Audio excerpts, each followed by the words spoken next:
రేవంత్ రెడ్డి గారు ఏమంటున్నారు? 600 కోట్ల రూపాయల నష్టం జరిగేది అన్నాడు.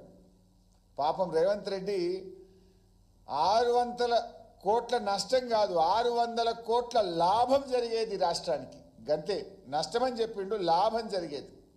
రేవంత్ రెడ్డి తుగ్లక్ నిర్ణయాల వల్ల, రేవంత్ రెడ్డి చేసిన పిచ్చి పనుల వల్ల ఈ రాష్ట్రానికి 600 కోట్ల రూపాయల నష్టం జరిగింది.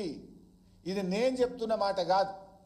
2022లో రాష్ట్ర ప్రభుత్వం మొట్టమొదటిసారిగా ఫార్ములా ఈ కార్ రేసింగ్ను హైదరాబాద్లో జరిపితే ప్రపంచ ప్రఖ్యాతిగాంచిన నెల్సన్ అనే సంస్థ, ఇది ఇప్పుడు ఇచ్చినది కాదు, అప్పుడే 2022లో ఈ కార్ రేసింగ్ జరిగిన తర్వాత ఎంత లాభం ఈ రాష్ట్రానికి జరిగిందని ఈ నెల్సన్ అనే సంస్థ ఇచ్చినటువంటి రిపోర్టు మీ ముందు ఉంచుతున్నాను.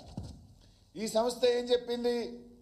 The race had a total impact in the range of 75.8 millions to 83.7 millions on the local Hyderabad economy. అంటే దాదాపు 600 కోట్ల రూపాయలు హైదరాబాద్కు మేలు జరిగింది. హైదరాబాద్కు ఈ కార్ రేసింగ్ జరపడం వల్ల 600 కోట్ల రూపాయలు మన ఎకానమీకి లాభం జరిగింది అని ఇది బీఆర్ఎస్ ప్రభుత్వమో మేం చెప్తున్నది